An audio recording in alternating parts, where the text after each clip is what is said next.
So I'm knocking on the patient's room, and I'm coming into the patient's room. I'm drawing the curtains for privacy, and I'm performing proper hand hygiene before we begin. So, hi, my name is Alawani. I'll be your nurse for today. Before we begin, can I see your wristband? And then can you verify your name and date of birth for me? Erin Fajardo, September 12, 2001. Okay, that's great to hear. So today we're going to be performing a head-to-toe health assessment, and I will have to touch and expose parts of your body if that's all right with you. Okay, great. So now we're going to begin, and I'm lowering the patient's bed before we begin the assessment as well. And so I'm looking at the patient's head, and I'm seeing that her head is normocephalic. I see that she shows no signs of microcephaly or macrocephaly. I see that her head is symmetric bilaterally as well. And now I'm inspecting the patient's hair, and I see that it's wavy in texture as well as long. It's thick, as well as it's blonde in color with darker roots. And now I'm going to be inspecting the head by palpation. And when I palpate, do you feel any pain or tenderness? That's great. So patient reports no evidence of pain or tenderness upon palpation, as well as I see that the scalp is clean, so there's no signs of parasites or ticks, as well as excessive flakiness. I also see that there's no evidence of balding or alopecia, and there's even hair distribution amongst the whole scalp. And now I'm moving down to assess the patient's facial features. I see that they're symmetric bilaterally, as well as the skin tone is the same as the rest of the body. And I see that the facial features are also in proportion to the rest of the body as well. I'm now looking at the patient's eyebrows. I see that they're dark in color, and there's no evidence of balding, and they're even in hair distribution amongst both the left and the right eyebrow. Now I'm looking at the patient's eyes as well as, so I'm going to be starting with the external eye structures. I see that the eyelids show no evidence of redness or irritation or drainage, as well as masses, lesions, or nodules. I see that the outer canthus is in line with the pinna of the ear, and I see that the patient has no evidence of ptosis, exophthalmos, or any crusting. And I'm looking at the patient's eyelashes. I see up the upper lash line that they curl upwards, and at the lower lash line they curl downwards. Now I'm going to be exposing the conjunctiva, so I'm going to pull down your lower lash line, and I see that the conjunctiva is pink in color and it's moist. I see that the sclera is white, the iris is deep in color, as well as the cornea is transparent.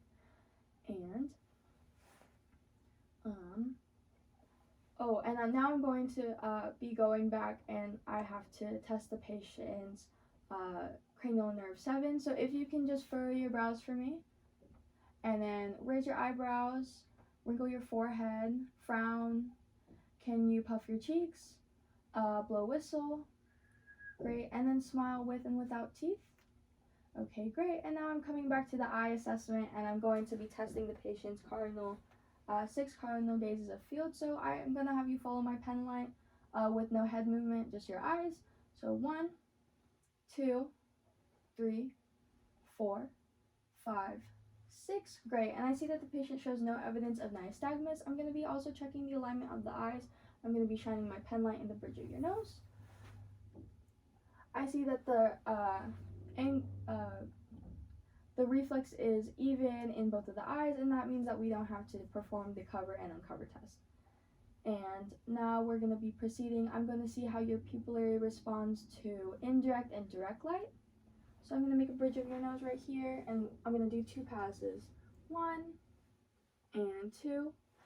I see that the pupils respond briskly, consensually, and symmetrically to indirect and direct light. And now I'm going to be testing the pupillary response to accommodation, constriction, and dilation. So I'm going to have you look at my pen light right here. I see that the pupils are dilating, so that's great. I see now that as I bring it closer, they're constricting. As I bring it closer, I see that the pupils are accommodating, so that's great as well. And now I'm going to be moving down to the nose. So I'm going to be palpating your nose really quickly. Do you feel any pain or tenderness?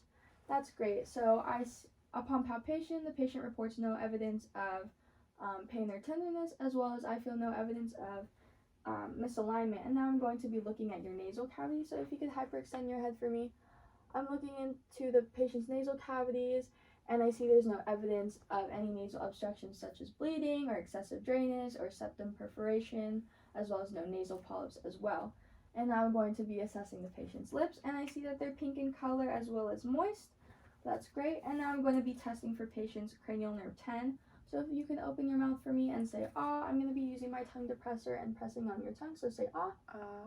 I'm looking, I see that the tonsils are intact, as well as cranial nerve 10 is intact, as I saw the uvula retract as well. And now I'm disposing of my tongue depressor after use, so that's great.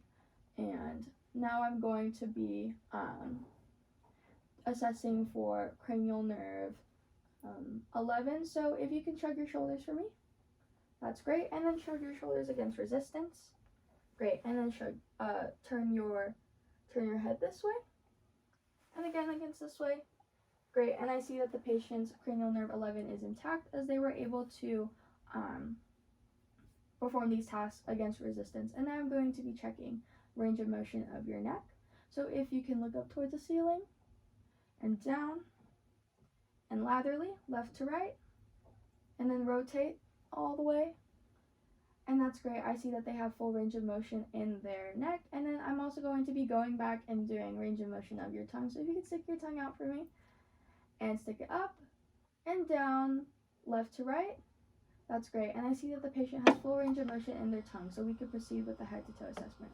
And now I'm going to be looking at the patient's upper extremity. So if I could see your hands, please. I'm looking at the patient's hands. I see that they're even in skin tone with the rest of the body. I see that they're warm to touch. I see that the patient's nail beds are free of ridges, as well as there's no, they're pink in color. Now I'm going to be testing the patient's capillary refill. So I'm pressing it down for 5 to 10 seconds. Upon release, I see that capillary refill is less than 3 seconds, which is normal and expected. And now I'm going to be performing the skin Tigger test. So I'm pinching the skin, and when I let go, I see that the skin is elastic. So, and the skin goes back to its original place. And so I see that the patient has no evidence of dehydration. And I see that there's no blanching of the nails as well. And then can you make this M shape for me? I see that the patient has no evidence of clubbing in the nails, which is great as well. And now I'm going to check the pulse. So I'm checking the radial pulse. I'm seeing that the radial pulse is symmetric and even, it's expected, and it's strong, as well as it's about 80 beats per minute. Now I'm checking the patient's respirations. And so I'm seeing that the chest is moving, is rising and falling, which is expected, as well as the breaths per minute is 16, which is good and normal and expected. And now I'm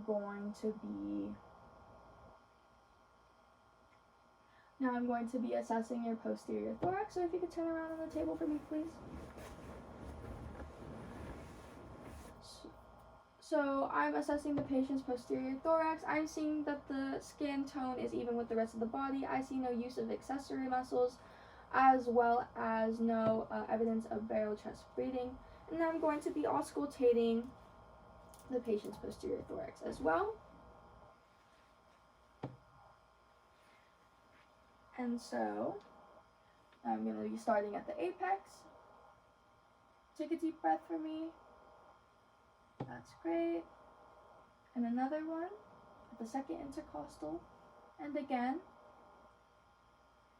And that's great. And at the fourth. That's great. And another. And another. Deep breath. One more time. And then if you could reach forward towards your knees, I'm going to also be auscultating the patient laterally as well at the 8th and 9th intercostal space. So take a deep breath. That's great. And again. That's great. And one more time. And one more time. And that's great to hear. I see that patient shows no evidence of adventitious sounds such as wheezing or crackling. I hear that the expected sounds were normal, as well as I heard the appropriate bronchial sounds, bronchial vesicular sounds, as well as the vesicular sounds as well. So if you could turn around for me, now I'm going to be assessing your anterior thorax. So I see that the chest is, the anterior thorax is even in skin tone. I see that there's no evidence of using of the accessory muscles upon breathing, as well as no barrel chest movement. And I see that the costal vertebral angle is about at 90, so that's great. And now I'm also going to be palpating the PMI really quick. So I'm using the mid-clavicular line as a guide, as well as the fifth intercostal space, and I'm going to be using light palpation. Do you feel any pain or tenderness? That's great. And I feel no pulsations as well, which is expected and normal. Now I'm going to be auscultating the patient's anterior thorax. So, take up a deep breath. One. And another at the second intercostal space. At the third intercostal space. And again at the fourth intercostal space. And again at the fifth intercostal space. And that's great. And I hear no evidence of adventitious sounds such as wheezing or crackling. And now I'm going to be doing it again, but now with the bell of my stethoscope. So again at the second intercostal space. And again. And again. And one more time. And that's great. So I heard S1 and S2. As expected, I heard no evidence of S3 and S4. I heard no murmurs or gallops. S2 was louder than S1, which is to be expected and normal as well. And now I'm going to be going back and assessing your ears. And so I'm going to be looking at the patient's ears. If you could move your hair. So I see that there's no redness or irritation. Now I'm going to be palpating the ears. No tenderness or pain when I palpate the auricle. There's no pain or tenderness when I palpate the auricle. That's great to hear. So patient reports no pain or tenderness when I palpate the auricle. Now I'm going to be looking at the ear as well, and I'm going to be seeing that there's no redness or irritation. There's no excessive debris or cerumen. And so I'm going, because it's an adult patient, I'm pulling up and back at the ear, and I'm bringing my otoscope really in, and I'm seeing that the tympanic membrane is pearly gray, and the cone of light is at about 7 o'clock on the right ear or 5 o'clock on the right ear and 5 o'clock at the left ear. And so now I'm going to be going back to my assessment, and I'm going to have you lay down, and I'm going to be looking at your umbilicus region. And so I'm seeing that the abdomen is round and there's no evidence of masses present. And I'm going to be dividing the abdomen in 4 quadrants. And so I'm going to be lightly palpating the left upper quadrant. Do you feel no pain or tenderness? It's great. And the right upper quadrant, no pain or tenderness. Left lower pain or tenderness. Right lower quadrant, any pain or tenderness? That's great. So upon light palpation, the patient shows no evidence of pain or tenderness. And now I'm going to be doing deep palpation in the left upper quadrant.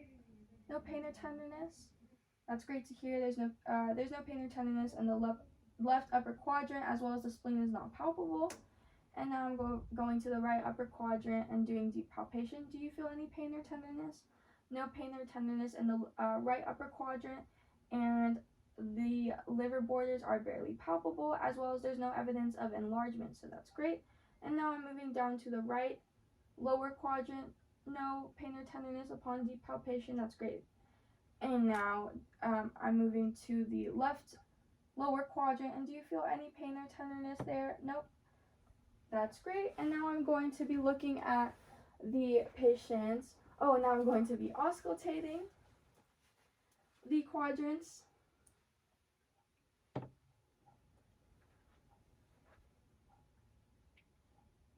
Now I'm looking, so if you could take a deep breath for me. That's great. And another deep breath. And another deep breath. And another deep breath. And that's great. I hear no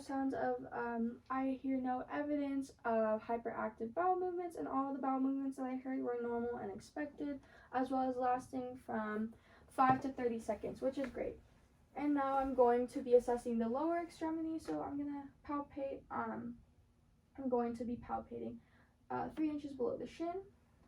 And upon release, do you feel any pain or tenderness? No, that's great. I see that there's no evidence of pitting present, so that's great to see. And now I'm going to be checking the toes for capillary refill. So I'm pressing on a toe. I see that the capillary reflex of the toes are less than 3, which is normal and expected. I'm going to be now taking the tibial pulse, and it's not as strong as the radial pulse. However, it's strong. It's still present and symmetric and even, which is great. It's about 80 beats per minute, as well as I'm going to be now taking the dorsal pedal pulse. And it's also symmetric and strong and even and expected, and it's also about 80 beats per minute as well. And now I'm going to have you step down, and the bed is lowered. So that's great. And now I'm going to have you start over there, and I'm going to have you walk towards me. I see that the patient's gait is normal. They were able to maintain balance. I see that there's no hesitancy when walking as well, which is great. And now I'm going to have them, and they had their opposing arms were swaying when walking as well, and they were able to maintain balance. And I'm going to have you walk that way, please, heel to toe. And that's great. I see that the patient was able to maintain balance as well. And then if you could stand here for me. You could face me. I'm going to have you take your opposing foot, and I'm going to have you do this. Rub it against your shin. That's great. And again. And that's great to see.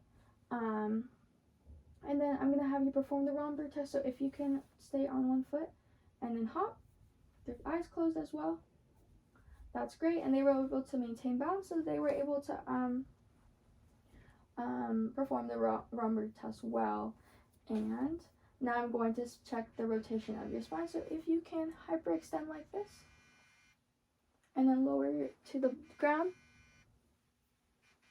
Okay. And if you could turn around so I could look at your back. Can you do that one more time? And look up. Okay, and then can you rotate laterally like this? And again, that's great. And then rotate.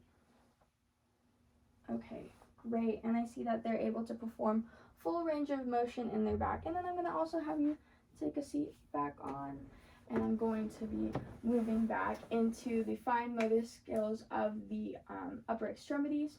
So if you can do rapid alternating motions like this. Okay, great. Take your index finger and touch my finger. That's great. And then do this with your hands and do this like. Okay, that's great. I see they're able to perform these tasks, so their fine motor skills are intact. And now I'm going to also be testing for the patient's strength. So can you push against my hand? That's great. Can you pull against my hand? Pull my finger. Okay, great. And I see they have 5 out of 5 strength. And so that's great. And now I'm also going to be performing the whisper test. So I'm going to pick a 2-syllable word and you'll repeat it back to me. Ready? On the right ear. Pop-Tart. They were able to repeat Pop-Tart back to me. And now the right ear. And they were able to repeat root beer back to me. And now that concludes the end of our head to toe assessment. Do you have any questions for me? Okay, so I'm going to be leaving to document this, and now I'm performing the 3 safety checks. So I'm lowering the bed. I'm lowering the bed. I'm raising the side rails, as well as I'm putting the call light. And if you have any questions for me, I'll be right outside. Thank you. I'm leaving.